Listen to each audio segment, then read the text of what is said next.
سر کچھ 9 مئی کے حوالے سے کیسز میں سزائیں ہوئی ہیں، ان کے اوپر بھی گفتگو کریں گے، لیکن آج کافی دنوں کے بعد ہم نے دیکھا کہ خان صاحب کی بہنوں کی ملاقات بھی ہو گئی، سیاسی رفقا کی بھی اور وکلا کی بھی۔ یہ کیا کوئی برف پگھلی ہے؟ آج کیوں آخر ملاقات کروا دی گئی؟ جی بہت شکریہ اطہر صاحب۔ میرا خیال میں تو موسم جو ہے وہ جس طرح انگڑائی لے رہا ہے، تو اس طرح لگ رہا ہے جیسے سیاسی موسم کے اندر بھی جو ہے وہ اب آہستہ آہستہ کچھ ٹھنڈی ہوائیں چلنا شروع ہوئی ہیں۔ اڈیالہ جیل کے اطراف بھی جو ہے وہ موسم درجہ حرارت تھوڑا سا کم ہوا ہے، لیکن میں یہ سمجھ رہا تھا کہ شاید اس درجہ حرارت کے کم ہونے کے بعد سیاسی فیصلوں کے اندر بھی جو ہے وہ ایک تبدیلی نظر آئے گی، لیکن علیمہ خان صاحبہ نے جو آج میڈیا سے گفتگو کی اور عمران خان صاحب کے جو پیغامات پہنچائے ہیں اس میں تو بہت سختی ہے۔ اس میں تو انہوں نے کلیئر کٹ جو ہے وہ یہاں تک کہہ دیا کہ قومی اسمبلی کی جو اسٹینڈنگ کمیٹیز ہیں ان سے مستعفی ہو جائے اور ان کا حصہ نہ بنا جائے، تو اس کا تو مطلب ہے کہ عمران خان صاحب جو ہے وہ ہیڈ آن کولیشن کی طرف جا رہے ہیں اس نظام کو لے کے، اس پورے سسٹم کو لے کے۔ تو ایون دو آج کئی مہینوں کے بعد تمام بہنوں کی اور دیگر جو تمام افراد تھے ان سب کی ملاقاتیں بھی ہوئی، بلکہ میرے لیے ایکچولی حیران کن بات یہ تھی کہ کل جب لسٹ آئی تھی تو عام طور پہ پچھلے 3-4 ہفتوں سے ہم دیکھ رہے تھے کہ پاکستان تحریک انصاف کی جانب سے جو لسٹ دی جاتی تھی اس میں 1 یا 2 صحافیوں کے نام ہوتے تھے۔ اس مرتبہ کسی صحافی کا نام نہیں تھا، تو اگر کاش کسی صحافی کا آپ کا بھی ماضی کے اندر نام آیا ہے، تو اگر آپ کا نام ہوتا تو شاید آج ہو سکتا ہے آپ کی بھی عمران خان صاحب سے ملاقات ہو جاتی، لیکن خیر وہ ملاقات تو نہیں ہو سکی۔ لیکن جو انہوں نے پیغام پہنچائے ہیں اندر سے، اس سے تو یہی لگ رہا ہے کہ عمران خان صاحب جو ہے وہ کسی صورت جو ہے وہ معاملے کو ریزالو نہیں کرنا چاہ رہے، بلکہ اس نظام سے جو وہ بالکل ہیڈ آن کولیشن لینا چاہ رہے ہیں۔ ٹھیک، ویسے اچھا وہ والی جو لسٹ ہے نا وہ جمعرات کے لیے ہوتی ہے عموماً، جس میں صحافیوں کا نام بھی ہوتا ہے اور سیاسی رفقا کا۔ اب دیکھتے ہیں کہ اس دفعہ جمعرات کو ملاقات کسی کی ہوتی ہے یا نہیں ہوتی، لیکن آپ نے جو کہا کہ وہ ہیڈ آن کولیشن کی طرف جا رہے ہیں، دیکھیں دوسری طرف جو حکومتی رویہ ہے منصور صاحب، علیمہ خان صاحبہ کے دونوں صاحبزادوں کو گرفتار کر لیا گیا، شیر شاہ کو، شارز تو آپ کو بھی پتہ ہے کہ باہر آتا جاتا رہا، اب اتنے ماہ کے بعد ان کی گرفتاری۔ تو حکومت کی طرف سے بھی اس ملاقات سے پہلے کوئی ایسے جیسچرز تو نہیں دکھائے گئے کہ جہاں پہ لگے کہ حکومت کوئی ایک طرح سے چیزوں میں نرمی دکھانا چاہتی ہے؟ نہیں، آئی ایگری ود یو، بالکل آپ صحیح کہہ رہے ہیں کہ دونوں سائڈز کی جانب سے جو ہے بڑی سخت پوزیشنز لی جا رہی ہیں، اور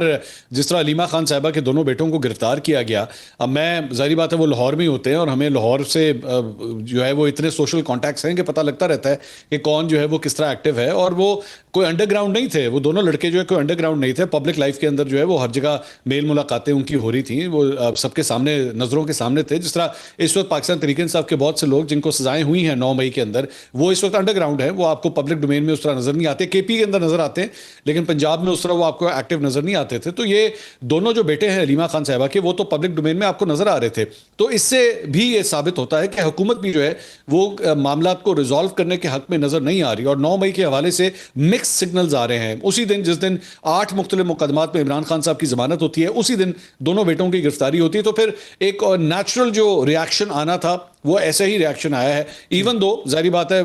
قائمہ کمیٹی کی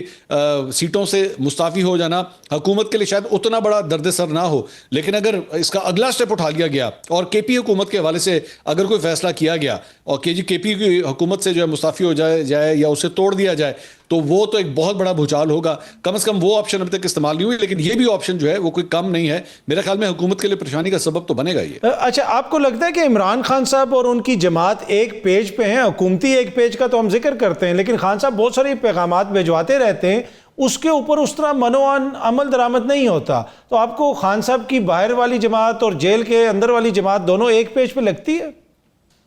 میرے خیال میں تو اس وقت عمران خان صاحب اور پاکستان تحریک انصاف 2 مختلف پیجز کے اوپر چل رہے ہیں۔ پاکستان تحریک انصاف جو ہے وہ یہ پہلا موقع نہیں ہے کہ عمران خان صاحب کی ڈائریکٹ جو انسٹرکشنز ہیں اس سے وہ ایک ڈیفرنٹ پوزیشن لے رہی ہیں، اور اس کا آغاز اگر آپ کو یاد ہو کہ کے پی حکومت کا جب بجٹ پاس ہونا تھا تو اس وقت بھی عمران خان صاحب کو جو ہے بالکل نظر انداز کیا گیا، ان کے احکامات کو نظر انداز کیا گیا۔ پاکستان تحریک انصاف کے اندر بڑی سویر قسم کی ریزنٹمنٹ تھی اس بات کے حوالے سے کئی لوگوں کی جانب سے کہ جی ان کے انسٹرکشنز کو فالو نہیں کیا گیا۔ اس کے بعد جس طرح سینٹ کے الیکشنز کروائے گئے کے پی کے اندر، میرا خیال میں وہ بھی عمران خان صاحب کی مرضی اس میں شامل نہیں تھی، جس طریقے سے ایک فارمولا سیٹ کیا گیا اپوزیشن کے ساتھ۔ اب یہ موقع جو ہے وہ بڑی clear cut instruction Imran Khan صاحب کی جانب سے 3-4 دفعہ اب آ چکی ہیں، لگاتار آ رہی ہیں کہ جناب ضمنی انتخابات کا حصہ نہیں بننا، لیکن جو سیاسی کمیٹی ہے اس کی میجورٹی کے حوالے سے جو خبر آئی ہے وہ یہی ہے کہ ڈفرنٹ رائے ہے۔ وہ یہ سمجھتے ہیں کہ اگر ان سیٹوں کو چھوڑ دیا گیا، خالی کر دیا گیا، تو پولیٹیکل سپیس ان حلقوں کے اندر جو ہے وہ حکومتی جو کینڈیڈیٹس ہوں گے وہ لے جائیں گے۔ تو عمران خان صاحب کا لیکن اپنا ماننا ہے کہ جس طرح علیمہ خان صاحبہ آج کہہ رہی تھی کہ لیجٹمائز نہیں کرنا چاہیے،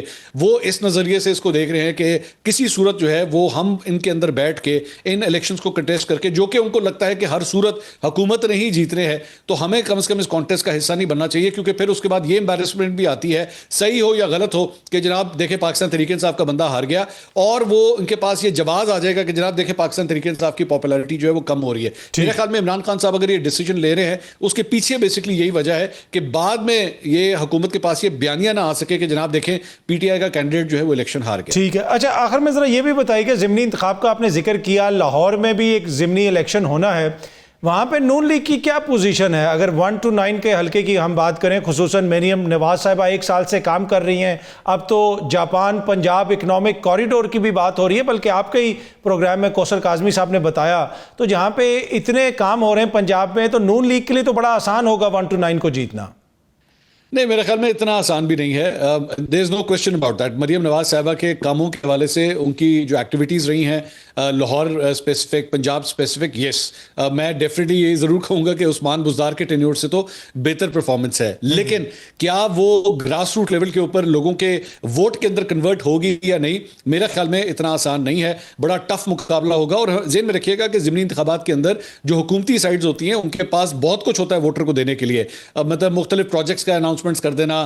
سڑکیں بنا دیں، لائٹیں لگوا لیں، گیس کے کنیکشنز، اب تو گیس کے کنیکشنز بھی کھل گئے ہیں، اس قسم کی جو مراحت ہوتی ہے وہ حکومت کے پاس یہ خزانہ موجود ہوتا ہے کہ وہ اس کے منہ کھول دے اور اس کے بعد فیسیلیٹیٹ کرے۔ لیکن کیا اس حلقے کے عوام جو سمپتھی ووٹ ہے، وہ تو میاں اظہر صاحب کا ایک سمپتھی ووٹ ہے، اس سے کوئی دیر از نو کوشچن اباؤٹ دیٹ، لیکن حماد اظہر کا خود ایکچولی اپنے آپ کو اس کانٹیسٹ سے باہر نکال دینا، میرے خیال میں یہ بھی پاکستان تحریک انصاف کے لیے کوئی زیادہ اچھا فیصلہ نہیں ثابت ہوگا۔ ٹھیک، باخبر رہنے کے لیے سنو نیوز کا یوٹیوب چینل سبسکرائب کریں اور بیل آئیکن پہ کلک کر دیں۔